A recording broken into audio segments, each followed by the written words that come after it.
Boa noite, povo abençoado da viagem eletrizante. Hoje eu estou eletrizada, hein? Talvez porque Deus tem um cuidado a mais na minha vida, mas eu tenho certeza que tem na sua também. Muito boa noite para você que se encontra aqui conosco nessa quarta-feira, onde iremos viajar. Coloque seu capacete, seu cinto e vamos fazer essa viagem eletrizante com a nossa poetisa costureira, Cíntia Tanuri. Minha irmã, é com muito carinho que eu quero te falar que você está mais bonita, já te falei isso, do que ontem e do que antes. Então vem para cá, vem fazer essa viagem. Hoje é aniversário, hein? De Mateus, filho de Tanuri, e ela está aqui fazendo essa viagem comigo e com você. Então, se eu fosse você, pegaria papel e caneta para estar anotando tudo isso e colocando em prática. Cíntia, a sala é sua, fique à vontade, eu quero fazer essa viagem juntinho com você. Uau, boa noite! Alegria estar aqui com vocês. Muito obrigada, Mônica Souto. É tão bom essa acolhida sua. Você está mais linda com esse cabelo novo, novo visual, cada dia mais linda. É muito bom a gente saber do cuidado do Senhor sobre as nossas vidas, como isso nos faz bem. E vamos seguir viagem, ela é eletrizante, é pela palavra do Senhor. Estamos em Gênesis, capítulo 37, e estamos seguindo viagem com Jacó. Eu quero agradecer cada um que está conectado aqui comigo nessa hora. Cliviton, quem mais que eu estou conseguindo ver aqui? Tem gente nova aqui, né? A Lu, que alegria ter você aqui. Lila, Erlane, Ana, não consigo ver todo mundo. Tem um rostinho novo aqui que eu não conheço, Assis. Boa noite, muito obrigada pela sua companhia. Quero agradecer aqueles que virão assistir, né, posteriormente esse vídeo. E vamos, então, começar a nossa viagem pedindo o Espírito Santo para nos conduzir por ela, hein? Pai querido, nós te agradecemos pela sua bondade, o seu cuidado, o seu favor. Nós te agradecemos por este dia que se chama hoje, e porque o Senhor tem nos permitido viver e desfrutar de toda a sua bondade. Quero te agradecer por esse momento que o Senhor preparou, separou de antemão, para estarmos aqui juntos, conectados com o Senhor, na sua palavra e uns com os outros, nesse desejo de aprender mais que vem de ti mesmo. Pedimos a condução do teu Espírito Santo, o autor dessa palavra, que ilumine o nosso entendimento, que nos faça compreender, que nos ensine a cavar os tesouros escondidos aqui nessa palavra, a porção que o Senhor tem para cada um de nós. Edifica-nos, Pai, e cumpre o teu propósito. É o que nós pedimos, já agradecendo por tudo, em nome de Jesus. Amém! Como diz Zita Guimarães, amém ou não amém? Amém! E nós paramos aqui na última viagem, nesse cenário aqui, que nem uma trama de filme, hein?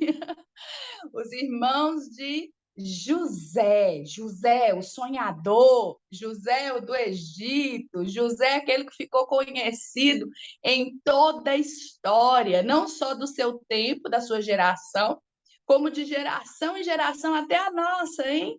Quem nunca ouviu falar do José do Egito, do José o sonhador? E ele, então, está aqui nesse momento da vida, o cenário é deserto, seus irmãos saíram para levar o rebanho para pastar. Nós estamos aí em Gênesis 37, 23. Marca aí esse versículo.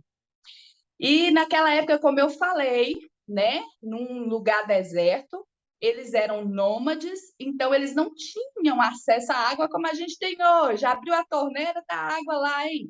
Cavou um poço artesiano, hein, Clifton? A água jorra para tudo quanto é lado. Não, estamos falando de lugar deserto, nômades, um povo que acampava perto de onde tinha água. Quando a água ali ia secando, eles tinham que levantar acampamento, seguir mais adiante, buscando a fonte de água. E no lugar onde eles estavam, né, ali habitando, a água era escassa, então eles tiveram que ir caminhar um pouco mais adiante. Os filhos eram responsáveis por isso, por todo esse trabalho. Rosana chegou, coisa linda! Que bom ter você aqui, Rô.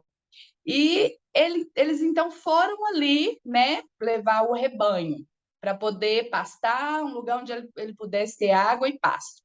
O que acontece é que Jacó diz: olha, José, vai lá, vai ver como é que meus filhos estão, me traz notícia, porque eles ficavam muito tempo, gente, era um período longo, onde eles levavam um rebanho, né, para cuidar. O que acontece é que aqueles filhos, né, de Jacó, os irmãos de José, já estavam cheios de ciúmes, de inveja. Lembram-se de tudo que eu falei aqui, dos 2 sonhos que Deus deu para José, sonhos proféticos? Um, ele sonhou com elementos da terra, elementos muito comuns ali, né? O trigo, feixe de trigo. Eles plantavam e ele disse: olha, o meu feixe se levantou, se colocou de pé, e o de vocês se dobraram. E não precisou de intérprete de sonho, hein? Logo eles falaram assim: peraí, o que você está querendo dizer com isso? Você vai ser uma autoridade entre nós, que você é mais importante. Então o sonho estava assim muito evidente. O segundo sonho que Deus deu para José, e por isso ele ficou conhecido como José o sonhador, foi um sonho que agora já os elementos não eram da terra, hein, Clipe? Eram elementos do céu. No sonho que Deus deu para ele, tinha lua, tinha sol, tinha estrelas. E eu falei com vocês aqui na última aula, a gente lembrou lá de Gênesis também, no iniciozinho, primeiro capítulo, criação da terra. E quando Deus diz que o sol, né, no 4º dia, Deus vai lá fazer o sol e diz: olha, o sol é para governar o dia, a lua vai governar a noite. Então, Deus está falando de autoridades aqui também, com essa ilustração do sol e da lua. E aí, os outros elementos eram estrelas, né, representando os filhos de Jacó. E logo quando ele conta que todos se dobraram diante dele, o próprio Jacó interpreta o sonho e fala assim: peraí, você está dizendo que até eu e sua mãe vamos nos dobrar diante de você? O sonho era tão evidente, gente, era tão óbvio. Mas a palavra diz que Jacó foi guardando aquilo no coração, hein, Mônica? Ele ficou naquela hora assustado, ele reagiu, mas ele falou assim: peraí, isso aí pode ser Deus falando que esse menino, hein? Ele guardou aquilo no coração. Mas os irmãos, aquilo ali ativou muito mais os ciúmes, a fúria, né? A inveja desses irmãos. E quando Jacó chega naquele lugar, eles já de longe avistam, Jacó não, desculpa, José. Quando José está chegando ali onde eles estão com o rebanho, de longe eles avistam e falam: vamos matá-lo. A inveja, né? Vamos pensar um pouquinho mais juntos sobre isso, que é algo tão danoso, tão terrível. Né? Nós já falamos sobre isso aqui, que a pessoa ela não quer simplesmente também ter alguma coisa como o outro. Ele quer ser o outro, ele quer ter o que o outro tem, ele quer ter a vida do outro, e se ele não puder, ele quer eliminar o outro. E é justamente isso que a gente vê aqui, eles querem matá-lo. E o interessante, né, que eu ressaltei aqui na última aula, que chama muita atenção, se você pegar aí antes do verso que a gente está lendo, que é o 23, quando, no verso 20, quando eles falam: e agora vamos matá-lo e jogá-lo num desses poços, e diremos que um animal selvagem o devorou. Veremos então o que será dos seus sonhos. Presta atenção nessa última declaração deles. Aquele sonho de José os incomodavam tanto, e eles sabiam tanto que era um sonho profético, e eles não queriam ver esse sonho se cumprir na vida do irmão, porque, opa, o protagonista do sonho era José, quem ia estar em posição elevada era José, quem ia estar em posição de autoridade era José, e eles iam ter que estar em submissão. Então, eles não querem ver o avanço de José, eles não querem ver José crescendo, desenvolvendo, sendo abençoado por Deus, não. Esse é o problema da inveja. É não entender que o sol resplandece sobre todos, que a chuva cai sobre todos, que a bondade do Senhor é para todos, que independente de como Deus vai agir na minha vida ou na sua vida, mesmo que seja diferente, Ele é o Deus bom, que sabe de todas as coisas. E Ele tem propósitos específicos para nós. E fazia parte dos planos de Deus executar esta vontade na vida de José, mas eles entenderam assim: se ele cresce, a gente diminui. É isso que eles entenderam. Então, aqui, quando eles tramam, eles dizem: se a gente matá-lo, então o que vai ser do sonho dele? Nada. não vai acontecer, a gente mata o sonho. Mas o que eles não sabiam até aquele momento é que os sonhos de Deus jamais vão morrer. Se o sonho for meu ou seu, simplesmente pode falir, hein? Pode dar ruim, pode dar errado, mas se estivermos sonhando os sonhos de Deus, aí é Ele quem garante, é Ele quem faz acontecer. Então, aqui, quando José chega, no verso 23, a gente vê que eles lançam mão de José, arrancam a túnica, que também era um sinal de autoridade, né, que indicava o destino profético dele. Então, eles arrancam aquela túnica. O problema é que eles arrancaram a túnica, mas eles não eram capazes de arrancar a honra que Deus já havia concedido a José, muito antes de que ele ocupasse qualquer cargo de destaque. A gente sabe que no final dessa história, José vai sentar num trono de governo. Ele vai ser o segundo homem maior no Egito, que era a potência da época, hein, gente? Vamos imaginar aí como se fosse os Estados Unidos de hoje, país de primeiro mundo, aquela potência para todas as outras nações, era o Egito. Era um lugar onde tinha abundância de riqueza, de oportunidade, onde todo o poder estava concentrado, o maior exército armado da época, hein? Todas aquelas maravilhas que a gente vê, e entre as 7 maravilhas do mundo estão as pirâmides do Egito, hein? E todo esse potencial ali era sustentado por trabalho escravo no Egito. O Egito era um lugar de grande destaque. O Senhor vai levar José a esse lugar. Mas sabe o que é interessante que eu queria pensar com você nessa noite? Mais importante que aquela cadeira, aquele trono de governador, do que aquele status de ser o segundo maior no Egito. Mais importante do que isso é o propósito de Deus sobre a vida de José. Deus leva José a atravessar tantos desafios para chegar naquela cadeira, para que ele fosse usado, estava num lugar de autoridade, presta atenção nisso, hein? Simplesmente ou poderosamente planejado por Deus para salvar toda uma nação. Ele não só salva a nação do Egito da fome, mas o próprio povo de Deus, para que dê continuidade à linhagem que vai chegar em Jesus e em mim e em você. É a história do povo de Deus sendo escrita e preservada pelo próprio Deus.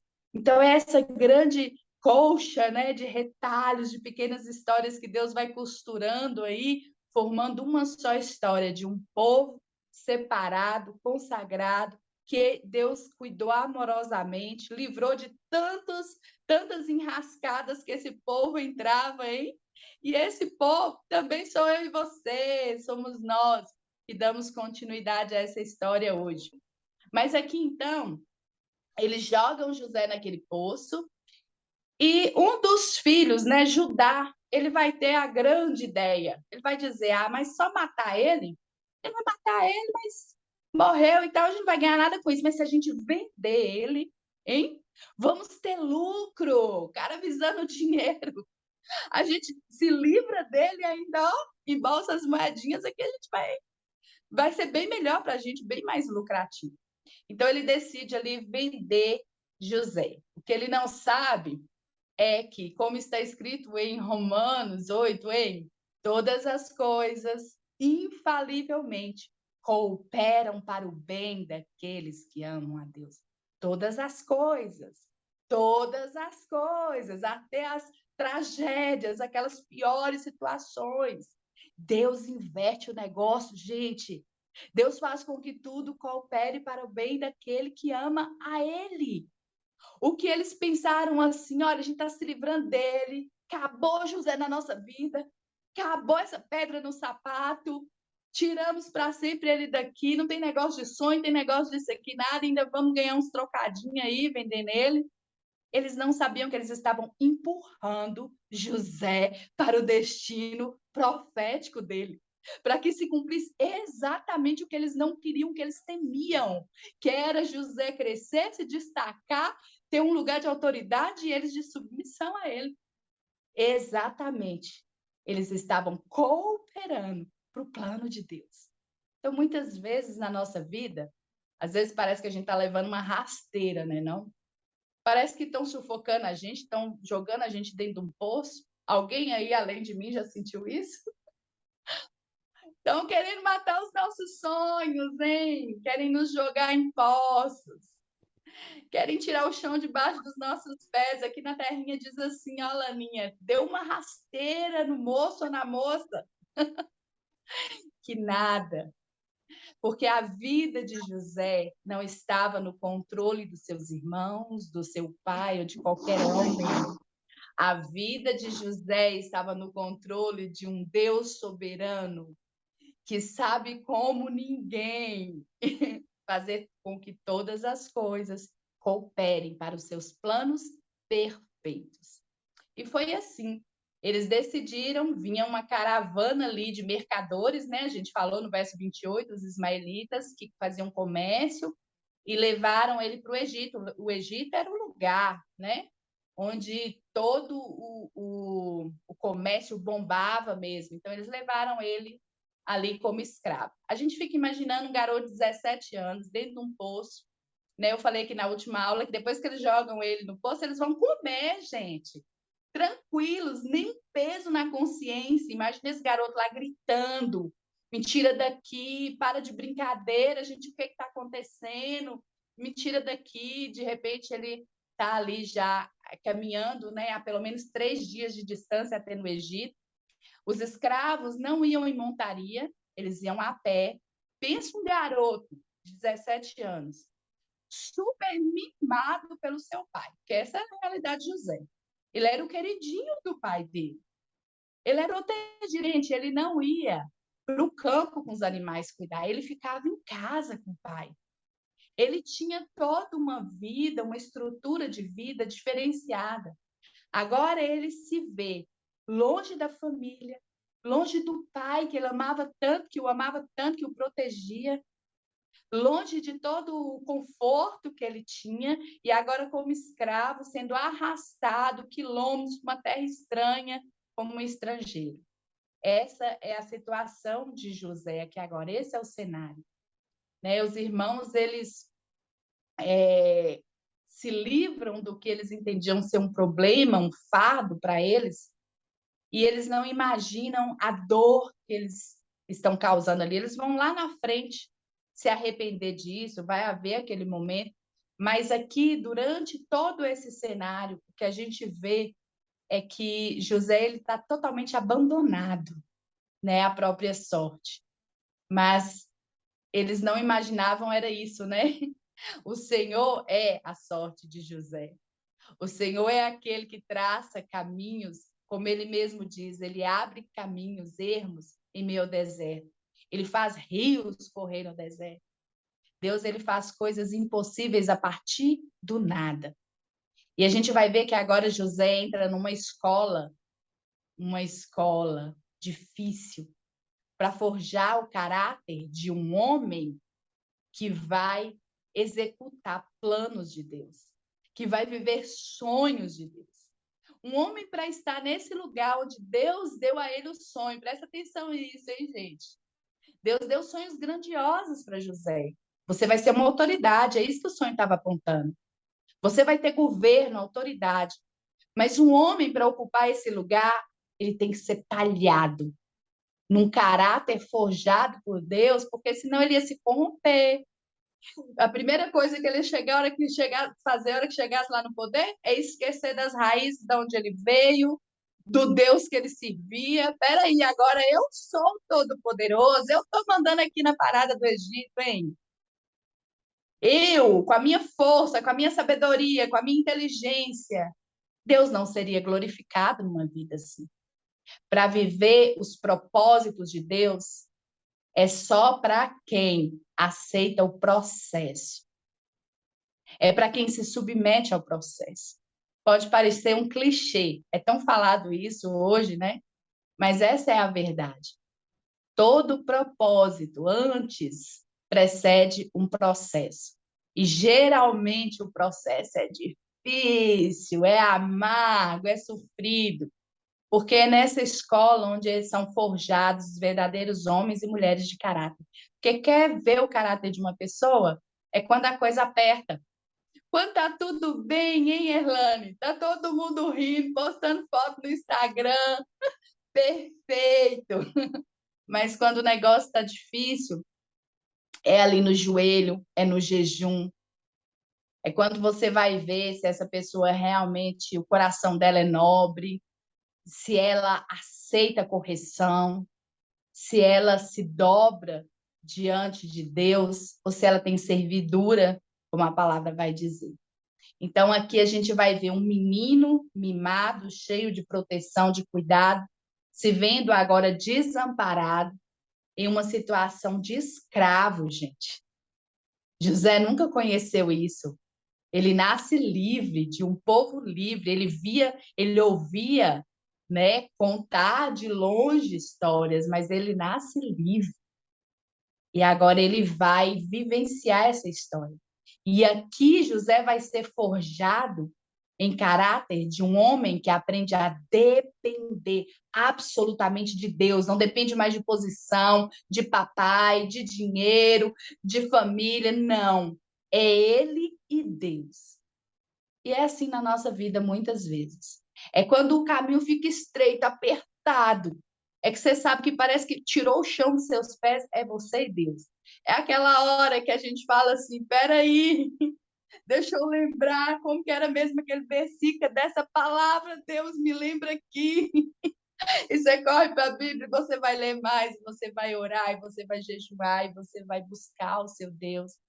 E isso forja em nós caráter e crescimento espiritual. Muitas vezes, um instrumento chamado dor, ele é parte da bondade e da misericórdia de Deus, porque ele nos atrai para ele e nos lança para os propósitos maiores do que nós. Mas então aqui ele é vendido, né? E quando Rubem volta, porque Rubem, lembra? Rubem falou assim: não, gente, vamos fazer isso não, vou matar ele não e tal. Rubem sai, quando ele volta, olha aí, versículo 29. Ele volta e vê o poço vazio e ele desespera, cadê José? E ele não estava lá, então ele rasga as vestes dele. Porque ele, como filho mais velho, ele ia ter que dar conta do irmão para o pai, hein? Ele que ia ter que dar notícia, ele que ia ter que dizer o que aconteceu. E aí ele fica desesperado, né? E os irmãos dizem para ele, né, que tinham vendido e que agora o que eles iam fazer? Iam matar um bode, sujar, rasgar toda aquela túnica de José, aquela túnica linda que o pai tinha dado, e dizer que um animal selvagem o tinha devorado. Eles mandam para o pai esse recado.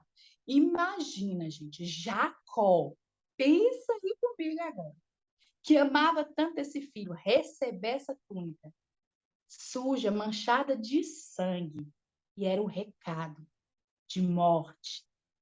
E ele diz, né, a túnica do seu filho, um animal selvagem devorou. José foi despedaçado. Na verdade, as emoções e a alma daquele menino estava despedaçada mesmo agora. Não onde ele estava ali. Ele estava vivo, mas por dentro despedaçado mesmo, né? Emocionalmente.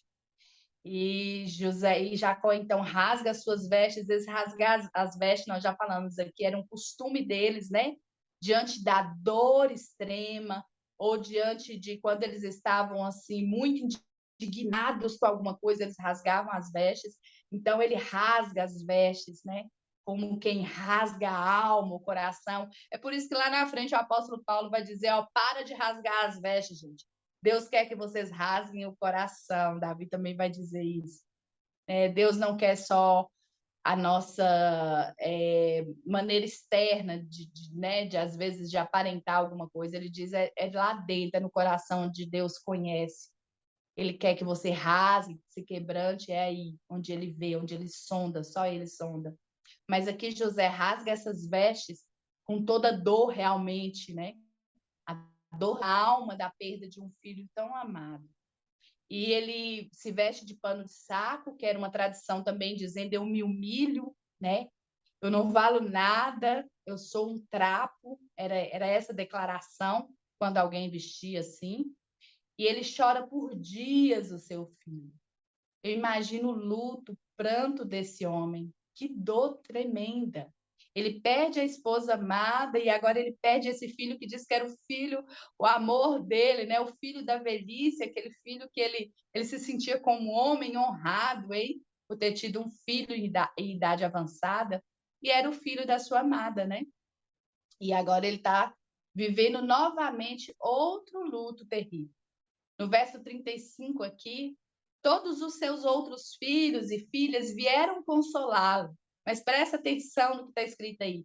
Ele recusou ser consolado, dizendo: não, não quero. Chorando, descerei à minha sepultura para junto do meu filho. E continuou a chorar por ele. Sabe, os historiadores dizem que não teve um dia até o reencontro de Jacó com José que ele não lamentasse a morte do seu filho. Ele disse: eu estou de luto perpétuo por ele, até o dia que eu me juntar a ele na sepultura. Eu não quero ser consolado. É alguém que diz assim: eu quero carregar essa dor e esse luto até o último dia da minha vida. Pensa como foi para esses filhos verem dia após dia o pai chorando a morte de um filho vivo.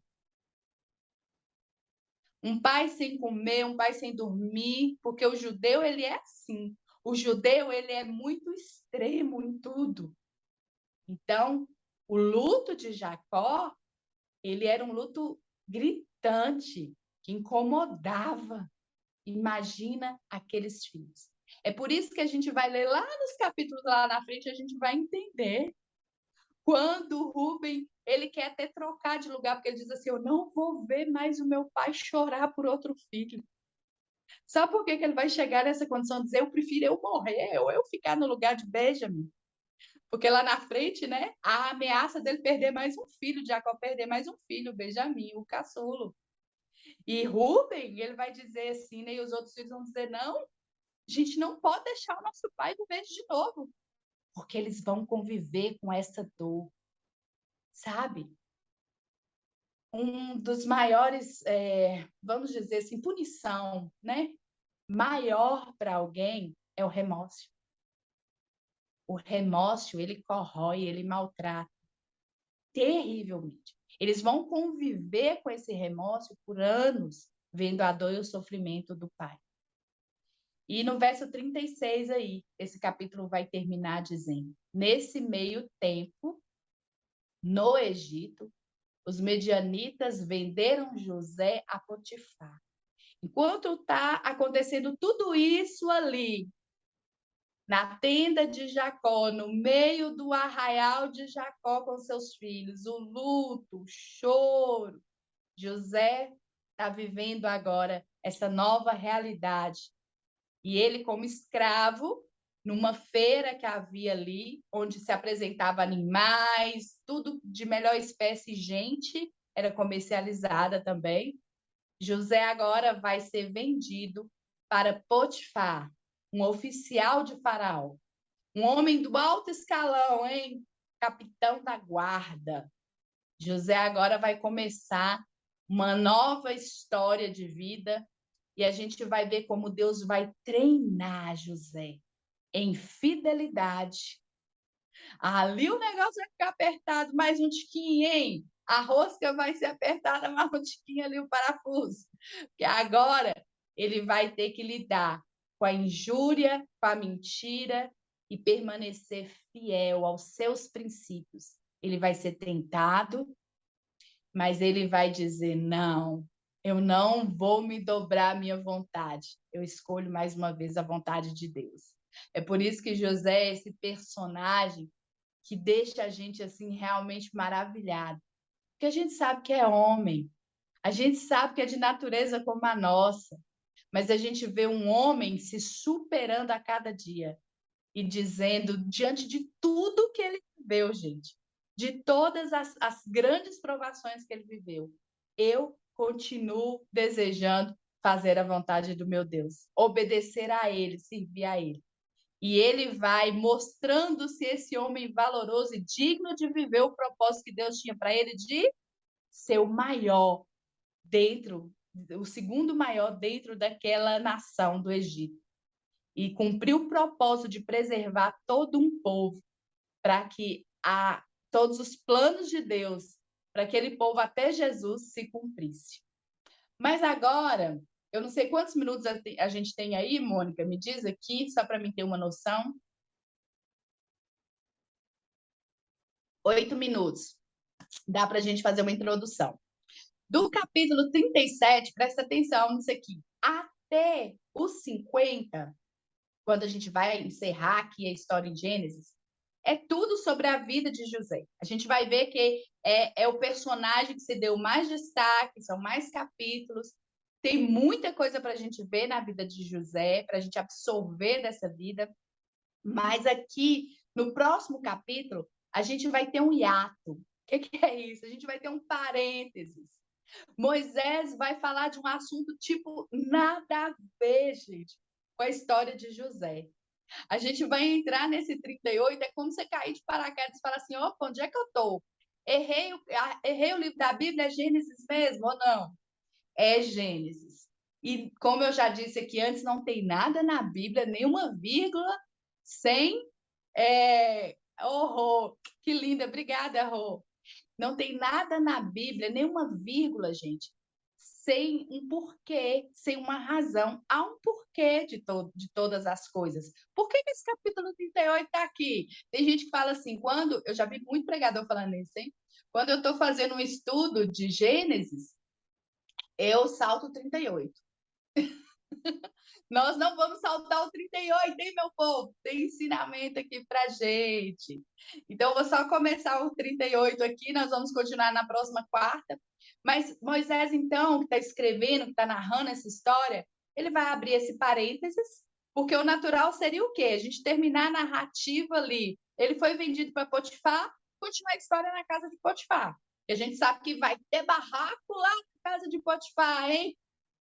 O negócio vai ficar feio lá na casa de Potifar. Não, Moisés abre esse ato, esse parêntese aqui e começa a narrar uma história com outros personagens. E ele começa dizendo, por essa época, ou seja, no mesmo tempo, paralelamente, pensem comigo, enquanto está acontecendo, desenrolando tudo isso, está acontecendo uma outra história paralela à de José. José está lá no Egito, vai viver tudo que ele vai viver, tá bom? Como escravo. E, ao mesmo tempo, durante 20 anos, aproximadamente, os historiadores vão dizer, em 20 anos, José vive muita coisa, gente, muita coisa, muita história. Aproximadamente em 20 anos, esses outros personagens, Judá, irmão de José, aquele que quis vendê-lo, vai começar uma história aqui agora com ele, que vai ser resumida nesse capítulo só. E a gente vai entender uma história de 20 anos desse cara, tá bom? Então, por essa época, paralelamente, né, Judá deixa os seus irmãos e passa a viver na casa de um homem chamado Adulão, né, na casa de um homem, e ele vai casar ali com uma das filhas, uma cananeia, Suá. Presta atenção nisso aqui, que é importante a gente entender o que está acontecendo. Judá simplesmente sai da casa de Jacó, sai do meio dos irmãos, vai viver em outro lugar. O que eu falei com vocês? Não está escrito aqui, mas a gente pode entender nas entrelinhas. É o que o Espírito Santo nos faz compreender. Aqueles irmãos tinham que conviver diariamente com a dor escandalosa de Jacó. Quem teve a bendita, para não falar maldita, ideia de vender José? Quem queria matar? Quem queria o sangue? E quem depois diz, não vamos vender? Foi Judá, hein? E agora ele vai ter que conviver com isso. Ele não suporta. Ele sai da casa do pai dele. Ele vai viver longe da casa do pai dele. Essa é uma das justificativas que os historiadores encontram para essa saída súbita dele. Porque isso não é comum. Os filhos ficam juntos, ele é herdeiro de tudo aquilo ali, ele está na casa do pai dele, ele vai viver longe. Diz que ele deixa seus irmãos e passa a viver na casa desse homem. Tipo, parece que de favor, hein? Ele vai viver, vai se associar com esse povo cananeu. Ele sabia que existia, né, um princípio de Deus de não se casar com mulher estrangeira. mulheres de outras nacionalidades que adoravam deuses estranhos. Esse era um princípio deles, do povo de Deus. E ele vai fazer justamente isso. Então, ele vai casar com essa mulher, ele a possui, e as historiadores dizem aqui, né, no verso 2, ele a possui. E muitos historiadores dizem que quando esse termo aqui no hebraico também é usado para um ato de violência sexual. Então, pode ter acontecido ainda isso, ainda que não está muito explícito isso, pode ter acontecido justamente isso. Ela engravidou, deu à luz a um filho, a qual deu o nome de o erro. Depois ela tornou a engravidar, teve outro filho, Onã.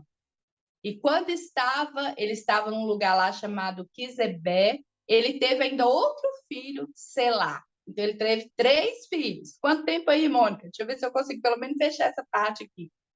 Ele teve, então, 3 filhos com essa mulher. 4 minutos, vou tentar correr aqui. Judá, então, ele vai escolher uma mulher chamada Tamar para seu filho mais velho. Mas olha só o que o 7 vai dizer. Por que essa história é tão louca aqui, né? No meio disso tudo. Tudo isso, gente, é por causa dessa personagem aqui, Tamar. Grava esse nome aí, hein? Ele vai escolher essa esposa para ele. Ele não se casa com uma mulher do povo de Deus, mas ele quer uma mulher do povo de Deus para o filho dele, o filho mais velho. E ele casa, escolhe Tamar e casa com o filho mais velho dele. Aí no verso 7 vai dizer: mas o Senhor reprovou a conduta perversa desse filho dele, do filho mais velho. E por isso ele morre. Em algumas traduções é muito forte no hebraico dizer ele o matou. Deus retira-lhe o fôlego. Ele morre. E qual é essa conduta, né, maligna dele? Ele é um homem que não segue os princípios de Deus, o filho mais velho de Judá. Ele também é violento. Há também alguns historiadores dizendo que ele também, né, maltratava Tamar, ou abusava de Tamar, e ela como uma serva de Deus. Então, o texto não deixa claro, mas o caráter desse homem desagradava a Deus a tal ponto que o Senhor o reprovou. Então, Judá disse ao segundo filho: case-se com a mulher do seu irmão e cumpra as obrigações de cunhado para com ela e dê uma descendência a ele. Por que Judá está falando isso com o segundo filho dele? Porque existia uma lei naquela época, um costume, de que se um homem morresse sem deixar descendência, o irmão mais novo tinha que se casar com a viúva dele, a cunhada, no caso, para suscitar descendência a ele. Os filhos que gerassem desse casamento não seria do atual esposo, não. Seria considerado como filho daquele que estava falecido, que tinha morrido. Era uma maneira de honrar aquele homem morto, dizendo assim: um homem não pode passar por essa terra sem deixar descendência. Porque para eles o que mais tinha valor. Hoje em dia o povo não quer ter tanto filho, não, hein? Fala assim: é mais boca para comer. Naquela época, ter muito filho era dizer que homem rico, que homem poderoso. Esse homem, a vida dele valeu, hein? Ele deixou herdeiros sobre a terra. Nós vamos ver a continuidade dessa história muito louca, mas que Deus deixa registrada aqui para ensinar para mim e para você muita coisa sobre caráter e sobre como o nosso Deus é zeloso.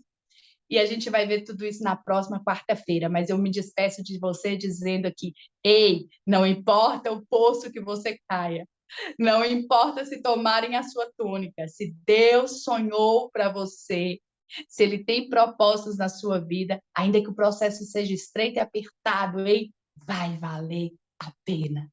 Podem até tirar a nossa túnica, mas a honra não tira, não. Tá bom? Deus abençoe sua vida. Vamos seguir rompendo em fé, sabendo que os sonhos de Deus são maiores que os nossos. Amém! Até a próxima quarta.